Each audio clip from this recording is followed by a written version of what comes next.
हरिद्वार शहर धार्मिक पर्यटन का बड़ा केंद्र है। हर साल लाखों की तादाद में पर्यटक यहां पहुंचकर प्राचीन मंदिरों का दर्शन करते हैं और आस्था की डुबकी लगाते हैं। आध्यात्म के साथ ही ये शहर सूबे की सियासत का अहम केंद्र भी है। ज्यादातर पार्टियां अपने चुनाव अभियान का आगाज यहीं से करती हैं। हरिद्वार जनसंख्या की दृष्टि से सूबे का सबसे बड़ा जनपद है। इस जिले में 11 विधानसभा सीटें हैं। इनमें से एक हरिद्वार शहर राज्य की चर्चित विधानसभा सीटों में से एक है। लगभग 29 किलोमीटर के दायरे में फैली हरिद्वार शहरी सीट को बीजेपी का गढ़ माना जाता है। पिछले 25 साल से यहां पर बीजेपी का कब्जा है, जबकि 15 साल से मदन कौशिक ही यहां के विधायक हैं। लेकिन आगामी चुनाव में उनकी राह आसान नहीं दिखती, क्योंकि कद्दावर नेता और पूर्व में मंत्री रहने के बावजूद शहरी विधानसभा में कई मूलभूत समस्याएं बरकरार हैं और विकास की कोई बड़ी परियोजनाएं नहीं आ सकी। इसके अलावा बीजेपी का भीतरघात भी आगामी चुनाव में मदन कौशिक की जीत के आड़े आ सकता है। कहते हैं कि हरिद्वार में बीजेपी के 2 धड़े हैं, जिसमें एक का नेतृत्व रमेश पोखरियाल निशंक करते हैं और दूसरे का मदन कौशिक।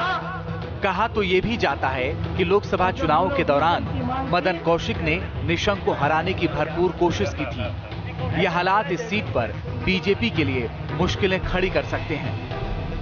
2007 के चुनाव में वो 28,000 वोटों जीते थे, क्योंकि उनके सामने ही एक ब्राह्मण कैंडिडेट आए थे, सतपाल ब्रह्मचारी, जो नगर पालिका के चेयरमैन थे, जो बहुत लोकप्रिय थे, परंतु वो भी लोकप्रियता के बावजूद मदन कौशिक को नहीं हरा पाए और मदन कौशिक का एक गढ़ रहा। जबकि मदन कौशिक को भारतीय जनता पार्टी के जो कार्यकर्ता थे, जो पुराने कार्यकर्ता थे, उन्होंने बहुत विरोध किया, परंतु मदन कौशिक की जो अपनी टीम थी, वार्डों में टीम बनी हुई थी, तो ब्राह्मण वोट, पंजाबी वोट और पर्वतीय वोट, इन तीनों का समीकरण बना और मदन कौशिक चुनाव जीत गए। और उनके वार्डों में हर जगह जगह अपने कार्यकर्ता हैं, उनकी अपनी अलग टीम है, जो बीजेपी से अलग टीम मानी जाती है। और हरिद्वार में कहा जाता है कि हरिद्वार में 2 भारतीय जनता पार्टी है, एक तो भारतीय जनता पार्टी और एक है एमजेपी यानी मदन जनता पार्टी। जैसे केंद्र में मोदी जनता पार्टी है और एक लाल कृष्ण आडवाणी की जनता पार्टी भारतीय जनता पार्टी हो गई, तो वैसे ही हरिद्वार में एमजेपी के नाम से मदन जनता पार्टी के नाम से एक ग्रुप बना हुआ है मदन कौशिक का, जो भारतीय जनता पार्टी के पुराने कार्यकर्ताओं से बहुत ही उन पर भारी पड़ता है। इन हालातों के बीच हरिद्वार शहरी विधानसभा में समस्याएं जस की तस हैं। यहाँ की बस्तियां और मोहल्ले बुनियादी सुविधाओं के लिए तरस रहे हैं। शहर में जगह जगह गंदगी है, जिससे अक्सर डेंगू जैसी बीमारी महामारी का रूप ले लेती है। इसके अलावा बरसात के दिनों में बाजार में जलभराव एक बड़ी समस्या है और अतिक्रमण से जनता परेशान है। विधायक मदन कौशिक पर विधायक और मंत्री रहते भ्रष्टाचार के कई आरोप लगे। एक छोटे से मावा कारोबारी से विधायक बने मदन पर अकूत संपत्ति का मालिक होने का भी आरोप है। हरिद्वार से आशु शर्मा, न्यूज स्टेट उत्तराखंड, उत्तर प्रदेश। देखते हैं हमारे सवालों पर विधायक ने क्या कहा।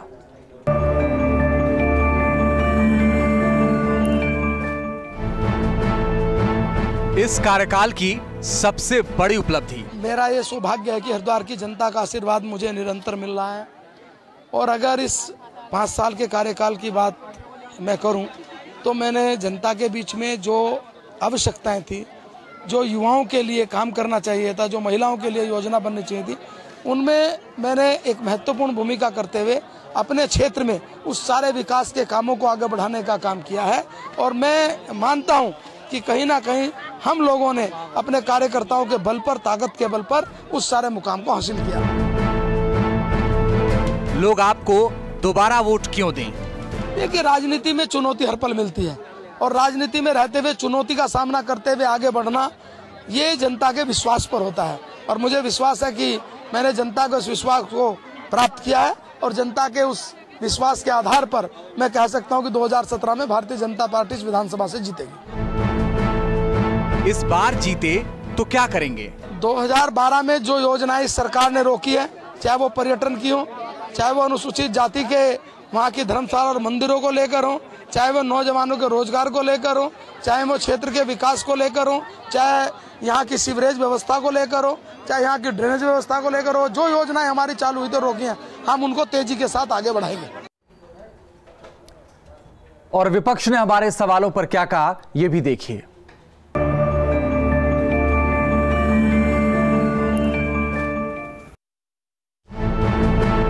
इस कार्यकाल में हुए विकास कार्यों को कैसे देखते हैं? यही हरिद्वार ऐसी नगरी है जिसके नाम पर आप देश के किसी मंत्री के पास चले जाएं, वो कोई ना कोई योजना आपको देकर भेजेगा। लेकिन दुर्भाग्य यह है कि पिछले 15 वर्षों में जो इस शहर का विकास पहले हुआ था वो सब पटरी से उतर गया। आज सीवेज की क्या व्यवस्था है आप देख रहे हैं, जगह जगह ओवरफ्लो है, गंगा जी में सीधे सीवेज जा रहा है। यही स्थिति जल निकासी की है। जल भराव इस शहर की सबसे बड़ी समस्या बन गया और प्रतिवर्ष चाहे व्यापारी हों, चाहे पॉश कॉलोनियों में रहने वाले लोग हों, उनको करोड़ों रुपए प्रतिवर्ष का नुकसान हो रहा है जल भराव से। तो ये सारी चीजें जो हैं ये चिल्ला चिल्ला कर उनके विनाश की गाथा गा रही हैं। जनता आपकी पार्टी को वोट क्यों दे? जनता हमारी पार्टी को वोट इसलिए दिए क्योंकि हरिद्वार में जिसकी पहचान धर्म नगरी के रूप में थी, यहाँ अर्धकुंभ में जो आर्थिक सहायता मिलती है केंद्र से, वो कांग्रेस पार्टी की सरकारों ने शुरू की। हरिद्वार में इतना बड़ा BHL लगा जिसमें हजारों लोगों को रोजगार मिला, वो कांग्रेस पार्टी ने स्थापित किया। हरिद्वार में सिडकुल जहाँ करीब 500 छोटी बड़ी इकाइयां काम करती हैं, जिसमें लाखों युवाओं को रोजगार मिला है, वो कांग्रेस पार्टी ने स्थापित किया।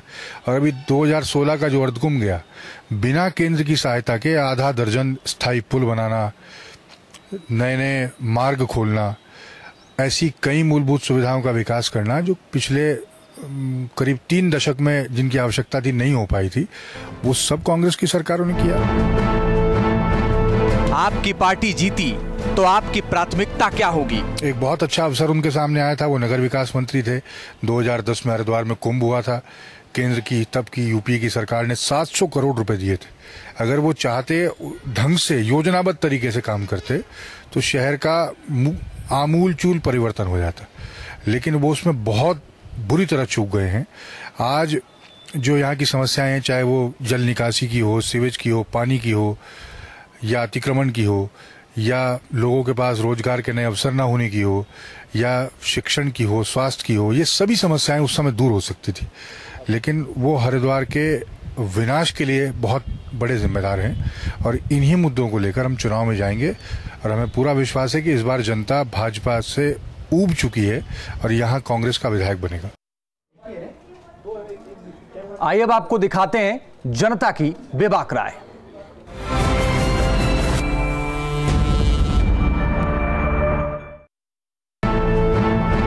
क्या इलाके में हुए विकास से आप संतुष्ट हैं?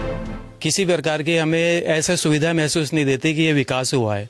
विकास उसी क्षेत्र में हुआ है जहाँ पे उन लोगों के कार्यकर्ता होते हैं। कार्यों के बारे में तो ऐसा है सर, विकास कार्य हुए ही नहीं इलाके में। इसमें आप देखिए गलियों की हालत कैसी है, कुछ छोटे छोटे जहाँ पे टूटे हुए हैं वहाँ पे आज तक टूटा का टूटा ही है। किसी भी प्रकार का कोई विकास कार्य मुझे तो इस इलाके में होता नजर आया नहीं। विकास कार्य किए, कुछ हुए, कुछ नहीं हो पाए। जैसे सफाई व्यवस्था, बिजली की व्यवस्था, वो पूरी नहीं हो पाई। व्यापारी इससे नाखुश है, बिल्कुल इसके कार्यों से संतुष्ट नहीं है इस विधायक के। लेकिन निश्चित तौर पर जिस प्रकार से नगर विधायक 15 साल से एक्टिव है और जनता उनको चुनकर भेज रही है, कहीं ना कहीं उनकी सक्रियता और उनकी सहभागिता को लेकर संतुष्टि भी है, लेकिन 100% संतुष्टि होना बहुत मुश्किल है। क्या विधायक जी ने अपने सारे वादे पूरे किए? चुनावों से पहले तो वर्तमान में जितने भी अगर ये वादे करते हैं तो वादे तो बहुत सारे होते हैं, बहुत लोक लुभावन वादे होते हैं। उसके बाद अगर हम देखें तो वो वादा कोई भी पूरा नहीं होता। देखिए वादे तो इतने बड़े बड़े करे थे कि ये भी हो जाएगा, ये भी हो जाएगा। आज तक कोई वादा पूरा करने हमसे तो मिलने विधायक जी आज तक नहीं आए। देखो जी, खरे उतर भी रहे, नहीं भी पूरा नहीं खरे उतर पाए जितने वादे किए। वर्तमान में ये विधायक बिल्कुल कोई खरा नहीं उतरा किसी बात पे। कुछ वादे पूरे भी हो चुके हैं और कुछ वादे अभी भी प्रयत्नशील हैं। कुछ वादों में समय लगता है, कुछ वादे क्योंकि राजनीतिक वो भारतीय जनता पार्टी से और सरकार कांग्रेस की है, इस कारण कुछ वादों के ऐसा होता है कुछ परिस्थितियों के कारण कि वो वादे पूरे नहीं हो पाते। स्थानीय समस्याएं क्या हैं? समस्याओं में तो ये है कि हरिद्वार की सफाई के बारे में, अभी कितना डेंगू हुआ, चिकनगुनिया हुआ, तो यहाँ पे कोई सफाई वगैरह ऐसी नहीं हुई है जी। पहले भी समस्याएं थी और अब भी समस्याएं जो कि त्यों खड़ी हुई हैं। शौचालयों का अभाव है, मूत्रालयों का अभाव है। यहाँ पर जो शौचालय बने हुए हैं वहाँ 10 रुपये 15 रुपये जो है शौचालय का चार्ज लिया जाता है। यात्री आता है वो कहाँ जाए, लोकल को परेशानी है यहाँ पर शौचालय के लिए भी और मूत्रालय के लिए परेशानी है। भिखारी लोग बहुत गंदा करते रहते हैं। भिखारी को अब तक कोई समस्या दूर नहीं हुई। समस्या व्यापार को लेके है, यहाँ पे प्रशासन को लेके है। यहाँ पे ये मतलब कहीं किसी के साथ खड़ा हुआ नजर नहीं आता किसी व्यापारी में। हाँ, राजनीति तो जरूर करता है, उनके बीच में आके फूट डलवाने का काम तो जरूर करता है, व्यापारियों को छिदर विदर करने का काम तो जरूर करता है। जहाँ कभी एक व्यापार मंडल होता था, आज इन्हें 4 व्यापार मंडल खड़े कर दिए, व्यापारियों में इतनी फूट डाल दी इनने। यहाँ शिक्षा और स्वास्थ्य, इसको लेकर ये मूलभूत समस्या मुझे नहीं लगता कि अभी तक 15 वर्षों में ये एक अच्छे स्तर पर पूर्ण हो पाई है। समस्याओं के समाधान के लिए विधायक ने क्या किया? समस्याओं के निदान के लिए तो ये है कि अपने डपली अपना राग, इनका यही वाला हिसाब है।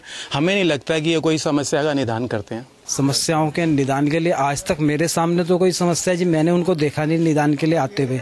वह कुछ उन्होंने सड़कें बनवाई भी, कुछ कार्य किए, करवाए, लाइट व्यवस्था कुछ की, लेकिन अभी पूरी नहीं हो पाई। धान के लिए सब इनने अपने लोगों को फायदे पहुंचाए हैं। अपने लोगों को, इमली खेड़े के लोगों को यहाँ बसाया, लाके सब उन्हें रोजगार, जितने ठेकेदार हैं, ठेके हैं, सब इसके रिश्तेदार कर रहे हैं। यहाँ पे व्यापारी तो परेशान है, व्यापारी पिस रहा है इनके बीच में। नगर विधायक लगातार प्रयासरत भी है, जनता की मांगे भी है और जनता के पक्ष में कहीं ना कहीं खड़े होकर विधानसभा के अंदर मौजूद प्रकार से आवाज भी उठाने का अगर कहीं कार्य किया होगा तो वो दिखता भी है और उनकी गतिविधियां भी दिखती हैं। विधानसभा क्षेत्र में कितना समय देते हैं विधायक जी? अपने क्षेत्र में जब चुनाव आते हैं तो बहुत समय देते हैं, अब तक चुनाव नहीं है तो कोई समय नहीं दे रहे। आज तक इस विधानसभा में हमसे तो मिलने कभी आए नहीं। अब मैंने आज तक कभी देखा भी नहीं उनको कि यहाँ पर आके किसी समस्याओं के बारे में उन्होंने वार्ता करी हो। भाई जितना ज्यादा टाइम देते हैं, बेचारे आते हैं, मिलते हैं, करते हैं। विधानसभा क्षेत्रों में सिर्फ वो 6 महीने समय देते हैं, 4.5 साल बिल्कुल गैप रहते हैं विधानसभा में अपनी। जिस प्रकार एक जन प्रतिनिधि को अपने जन समस्याओं को लेकर और जनता के बीच में जिस प्रकार बना रहने का कार्य है, वो बहुत बेहतर तरीके से हरिद्वार के विधायक मदन कौशिक करते हैं। 5 साल में क्या बदला और क्या नहीं बदला? वर्तमान विधायक के कार्यकाल में क्या बदला और क्या नहीं बदला, इसके बारे में तो हमें लगा ही नहीं कि उन्होंने कुछ करा हो जो बदला हो। वर्तमान का विधायक के कार्यकाल में कार्यकर्ताओं की फौज बढ़ गई है, नेता बहुत बढ़ गए हैं जी। एक ही मंडल में कई मंडल अध्यक्ष और पता नहीं कितने कार्यकर्ता बढ़ गए हैं जी। बाकी और कोई तो मैंने कार्यकाल में बढ़ता हुआ देखा नहीं है। नहीं, हमने तो बताया था वो सड़कों की व्यवस्था कुछ ठीक हुई, कुछ नहीं हो पाई। गली मोहल्ले में जगह जगह गंदगी है, वो विधायक के टाइम में भी पूरी तरह से नहीं हो पाई। हरिद्वार में तो कुछ बदलाव आया नहीं है, व्यापारी के हित में तो कुछ उन्हें आज तक करा नहीं है। कोई बहुत बड़ा इस प्रकार का कार्य भी कहे तो वो नहीं किया, लेकिन जिस प्रकार स्पोर्ट्स स्टेडियम का भल्ला कॉलेज के अंदर वो बहुत बड़ी देन है। उसके अलावा छोटी छोटी समस्याएं सड़कों और नाली से लेकर और जनता के जिस प्रकार मुख्यमंत्री राहत कोष से सुविधा दिलवाना, स्वास्थ्य की सुव्यवस्था दिलवाना। आइए देखते हैं जनता ने विधायक को कितने नंबर दिए।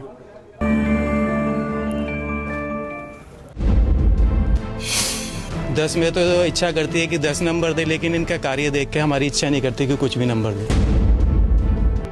10 में से 1 दे दो आप। मैं विधायक को 7 नंबर देता हूँ। 0 नंबर देना चाहूंगा। 10 में से 8 नंबर यहाँ देना चाहूंगा।